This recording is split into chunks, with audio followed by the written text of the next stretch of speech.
In today's video, we're going to be going over some of my favorite new 2025 releases, at least so far. These are the ones that have really left a lasting impression on me, which is the most important thing. New releases can get lost so easily when you have a big collection because they just get overshadowed by things that you like more and that you're used to wearing and have kind of built a habit around, you know.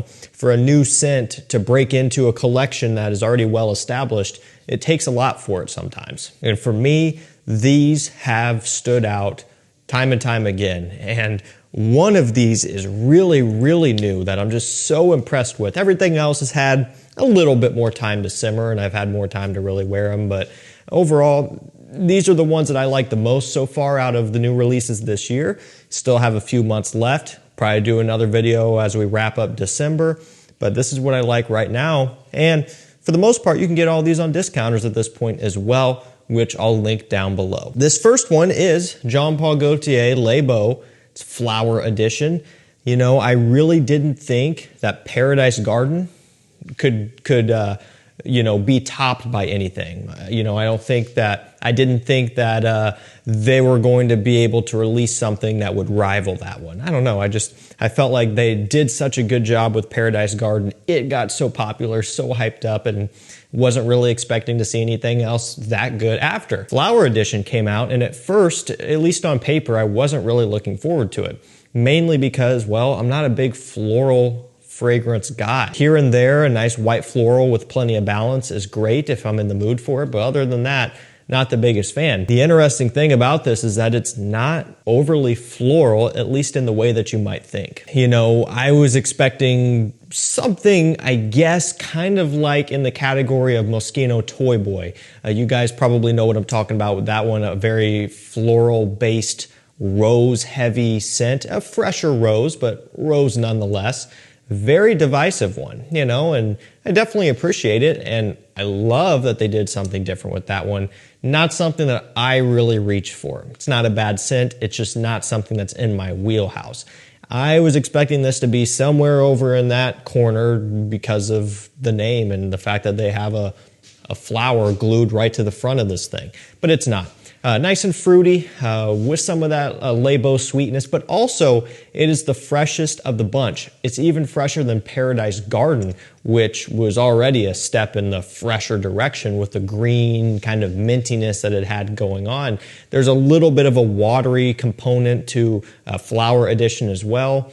I just think ultimately this stuff smells delicious. There's something about it that just stands out in a way that it's kind of intriguing. And going back to what I was talking about in the beginning of the video, this is one that I remember. It sticks into my head, and I love it for that reason. This one has popped up here on discounters, you know, every now and then. Does usually sell out pretty quick. Retail is $146. Discounter price usually going to be $120 to $125 if it's in stock. Nice little savings there, and hopefully at some point this will become more consistently available on discounters, but we'll have to see. Okay, this next one, I hate to do it. It's so polarizing. You know, at the end of the day, this video is about my favorite smelling fragrances of 2025 so far. And as much as I hate to admit that I like this one a lot, I do like it a lot, you know, and I'm just going to keep it real. It's Bleu de Chanel exclusive. Now, again, the price point is crazy. Am I saying that you should go out and buy this right now? No, I'm not. But what I am saying is that much to my, reluctancy, after getting this one in and really starting to wear it, I started to really enjoy it. I really was gravitating towards it a lot. And a telltale sign for me is when I get something new and I wear it, and then like the next day I'm gonna wear that again, you know? And then even the next day after that, it's like, I might wear it again. You know, if I wear something new that's like 2 or 3 days in a row or more, that's usually because there's something about it that just, it does whatever, I guess my brain is looking for in terms of just being a scent that I really enjoy. And this kind of did that. And even after that, I would take a break and wear some other things, but I'd come down here and choose something. And now this is kind of like interrupting, Bleu de Chanel Parfum and the EDP and stuff. Like if I'm wanting a Bleu de Chanel, this one's kind of been nudging its way in. And so, you know, again, it's so outrageously expensive, but I paid for it. I have it. If I like it, I'm going to enjoy it. You can get the smaller, either 50 or 60 ml bottle and save some money there, or you could get the 100 ml like I did and spend more money but get a better price per milliliter. At this point, I like it enough to where I'm glad I got the bigger bottle, but it's not necessary. This one's got a bunch of woody notes, labdanum. Basically, it's just, I mean, simply, it's just a sweeter take on the Parfum. It's by far the most rich, the most advanced Bleu de Chanel yet. And I use advanced subjectively because that could mean a different thing to anybody, but it by far has the most depth and complexity. You don't need that, you know, you might prefer the fresher components of the EDT and the EDP, but if you're someone who likes the Parfum and you like the direction that it goes, this basically is a continuation of that Parfum. It really steps back from the blue fragrance category, which is something different, you know, as far as just giving you a more unique wearing experience, I guess. If you can swing it, go for it. If you're repulsed by the price, clones should come out soon, hopefully. This next one is Azzaro Forever Wanted Elixir. I love how this smells. Beautiful raspberry and leather combination. It's great, and those two notes are used together quite often, and definitely works. You get this sweet, bright fruitiness from that raspberry, but then you get this smooth, silky, rich leather accord also, which is real nice. It's almost like a leather slash suede combination. It smells wonderful. This is another one where, you know, I figured that I was going to like how it smelled because aside from like, you know, one or two Wanteds, I basically like how all of them smell.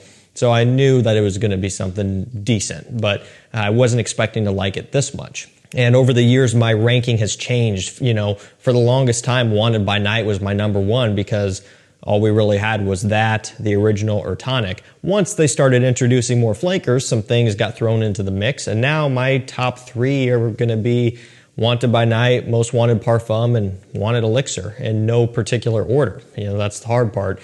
Ranking them at that point would be a challenge and would differentiate depending on what kind of mood I'm in, I guess. But that's my top 3, and I didn't think that this would make it into that top 3.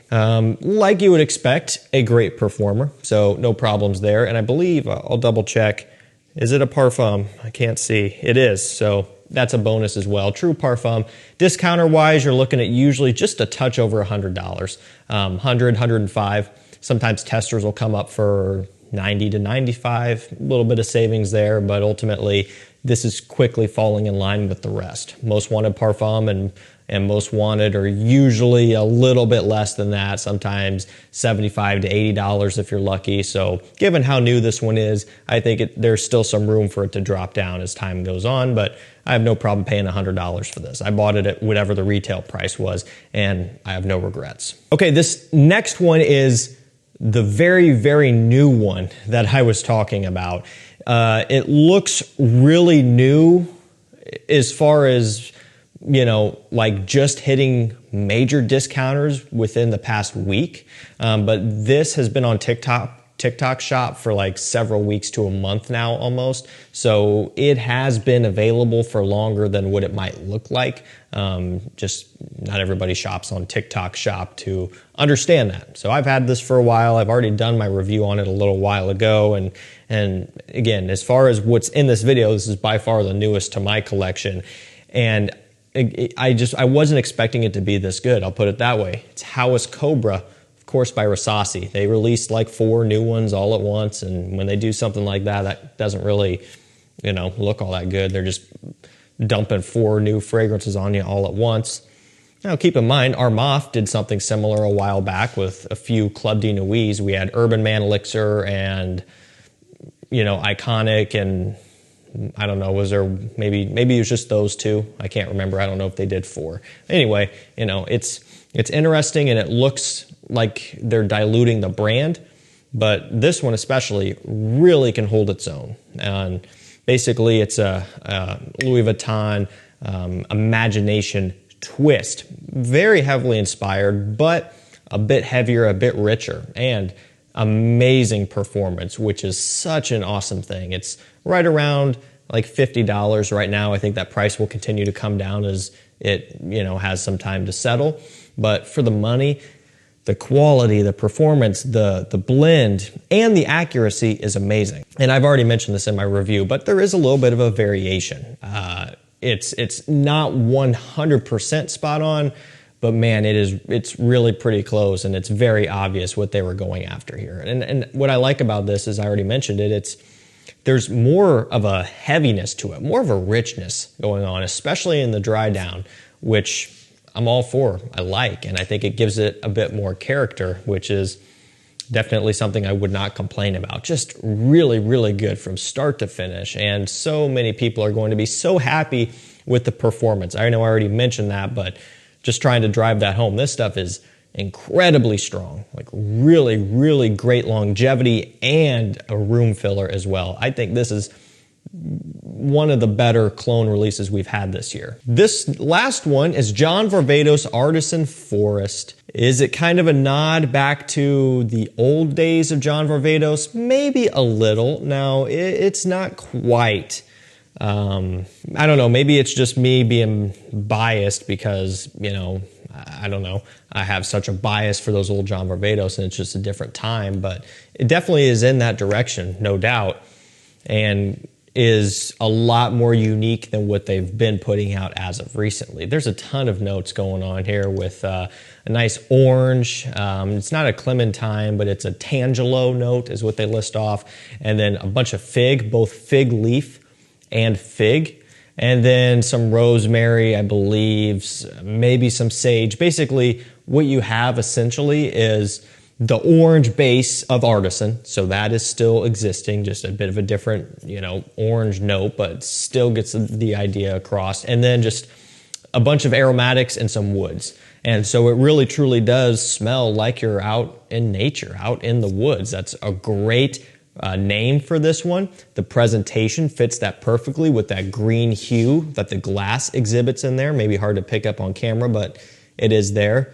And of course, just the wickering and stuff that is common, a nice twist as well. Everything about this one lives up to the name, and the scent, of course, does as well. Woody, foresty, more of a traditional masculine smelling scent rather than being a sweet tonka bean, chestnut, vanilla bomb that we're used to with a lot of newer men's scents. So this kind of goes in a different direction entirely, which is warmly welcome. This is actually about the only one that's not on discounters yet. Obviously the Chanel never will be, but everything else I've talked about is full retail only for this right now. Would I pay full retail for it?